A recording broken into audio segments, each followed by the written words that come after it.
Hi friends, I'm here with Amanda McLoughlin. And Amanda is here as part of my series on personal mythologies to talk about the stories that make her who she is. Amanda's also a really great storyteller. Before podcasting, she also had a YouTube channel that, she still sometimes posts to, yeah? I do Vina every year, so I vlog Nice. for exactly 1 month and post 30 videos every year. So this is gonna come up in March, but are you gonna do it again this April? I am planning to. Sweet. Yes. Nice. But I want to know a little bit more about your story about yourself. Before we get started, I want to thank Skillshare for sponsoring this video. Skillshare is a community of creators with over 25,000 classes on pretty much any creative skill that you could imagine wanting to pick up. And the reason that I am making Amanda sit through this ad read is because she actually has a class on Skillshare. You wanna tell us a little bit about what your class is about? Yes, I have a class called Podcast Marketing, where I talk all about how to make a marketing plan, how to do kind of community outreach and engagement in a way that does not feel disgusting, and ways to talk about the thing you make online in a way that will really appeal to the people who will really care about it. So not like how do I get the most people to watch my thing, but how do I get the right people to listen, to watch, to read. Yeah, it's super great. I've watched it and I don't make podcasts, but I still found so much that applied to me. With the Skillshare Premium membership, you get unlimited access to all their classes like Amanda's and so many other great ones. If you wanna check hers out for free, there's a link in the description. If you're one of the first 500 people to sign up, you get 2 free months of Skillshare Premiums. So check it out, use the link in the description and watch Amanda's class. So anyway, back to personal mythologies. What do you think is like a characteristic that defines you? The one that I chose is being a caretaker. And that is something that I was told from a very early age. It's something that defined me through middle school, high school, and college, really shaped the ways that I made relationships with people and is like impacting my career and my life now. And it's not something I think I've ever talked about. So that's why I thought it would be a good subject for today. Well, I'm the oldest of 4 kids. And I'm 6 years older than my youngest siblings, who are twins. So they were born when I was in kindergarten, and all throughout elementary school, I was very removed from other kids. I liked to read. I had one friend and that was enough. And people, I remember in maybe first grade, so the twins were 1, so not terrible newborn stage anymore, but somewhat cute baby. And I remember a bunch of girls wanted to come over to my house and I was like, oh, okay, sure. I wasn't used to that. And then immediately, as soon as they came to the house, they just wanted to play with the babies all day, which I totally get looking back. But I just spent a lot of time taking care of them and being told that I was my mom's mini-me, that I was so good and such a good older sister. That was a way that I could relate to other people, that I could have a job to do during parties or social engagements. And then in middle and high school, I did theater and was basically the mom of the theater department, aka a stage manager. So when all the other, my peers, I almost said the other kids, but yeah, my peers were trying out for musicals and having parties and hanging out with each other, I was in the office making spreadsheets and organizing rehearsal. I had to call people when they didn't make it. So I was very much a, administrator role and not a peer.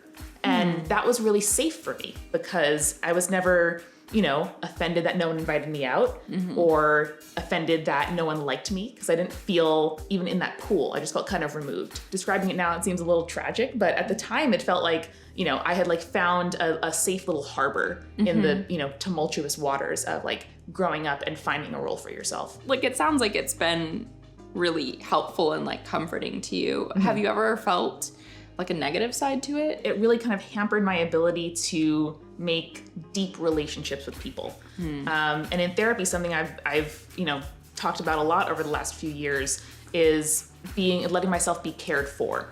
And, particularly, being able to fall in love with someone who loved me back and have a real adult partnership.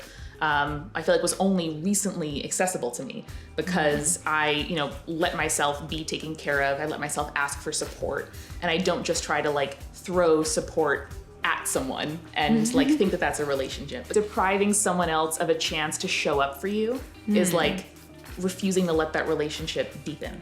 Refusing to ask your friends for help is not letting them show up for you. It has translated to professional stuff too. Getting into podcasting, you have to work with people. I have to work with a team and I have to, be vulnerable and tell them, when I feel anxious, ask them for help. And all of that has like unlocked another level of there's only so much I can do on my own. It's interesting how that has translated into your career. Because I ask a lot of people, like, do you think that this characteristic sort of drove you into the career that you're in?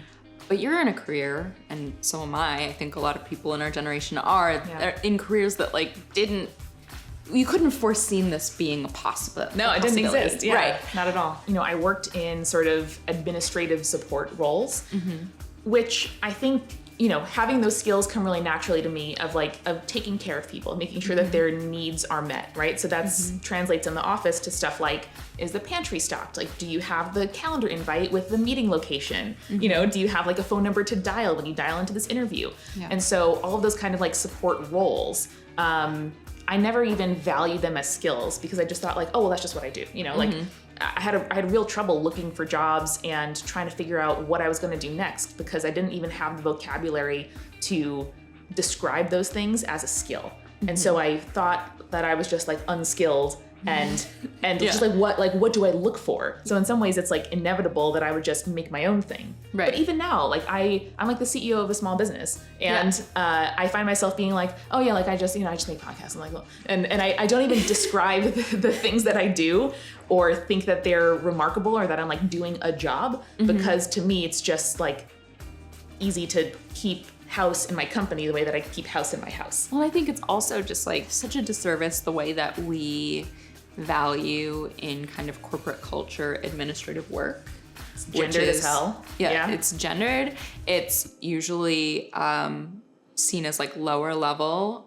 People who do it are paid less, and it is the most important thing. Running a company is like keeping house in a company. Right. And there's leadership aspects, right? There's like being you want to be like a person whose vision other people can follow. Yeah. But even if it doesn't take like a master's degree to like order the paper towels for the kitchen, having the, the foresight, the planning, the project management, the communication, the like accounting and bookkeeping skills to do that times 200, over whatever it is that you're overseeing. Like that is a skill set that we just don't talk about and manage. I hear so often about like tech startups that have 80 employees and no HR. Oh yeah. Or like 50 programmers and are just now thinking about hiring someone on a like operational administrative like project management side. The pay disparity, the disparity in how we value traditionally like gendered female jobs, much less housework. I wish that I had known about that when I was choosing what I was going to do for a living, because I thought I didn't realize all of the, like, no one tells you about all these individual like job titles like project manager, business manager, administrative assistant or office manager, like all these different things that I was just kind of expected to do because I was like the youngest person in the room or the only woman in the room. Especially when you're adaptable or when your primary goal is making other people feel comfortable. It's hard to advocate for yourself. It's hard to set boundaries. It's hard to show up in a real way in that relationship, whether that's a professional relationship where you don't ask your boss for what you need because you don't want to inconvenience them, or a personal one where you are guarded or don't show yourself to a friend, a partner, because that would be hard and put upon them something that you don't want to. Oh yeah. Ooh, that's a therapy insight for me.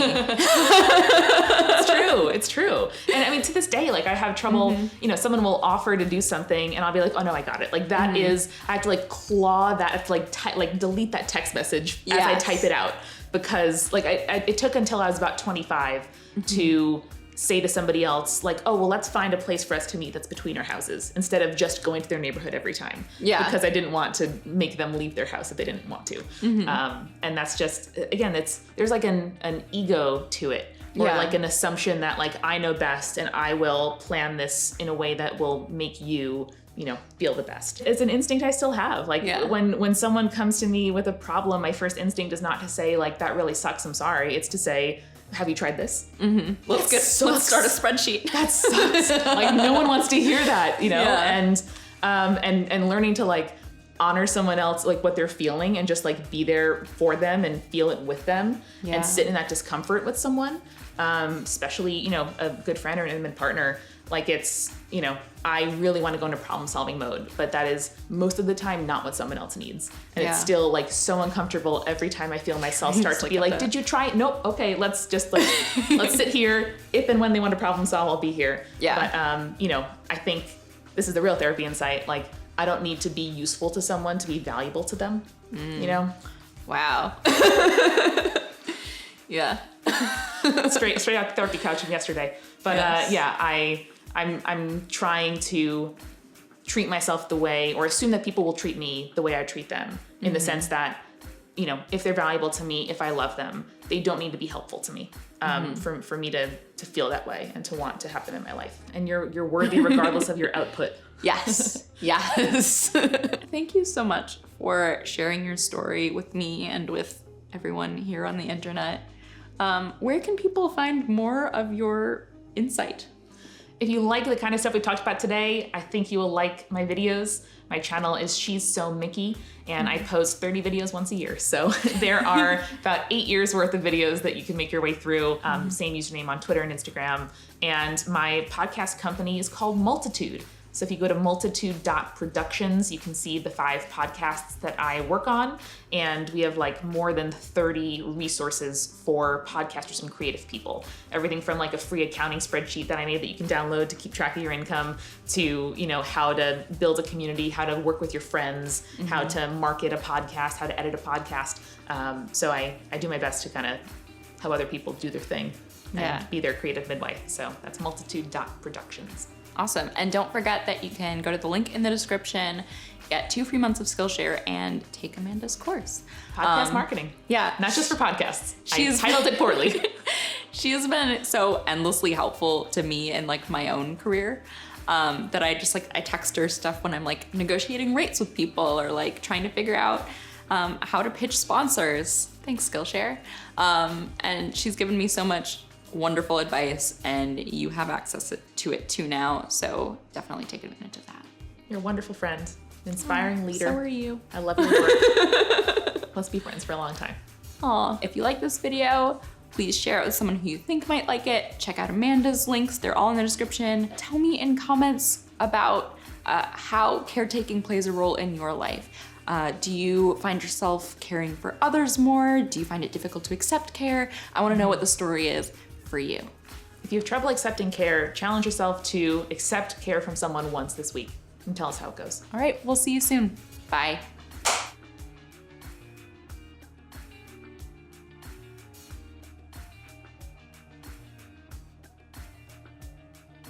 You know, nothing changes the mood of a party like talking about therapy in like the first 5 minutes you're there. I recommend it.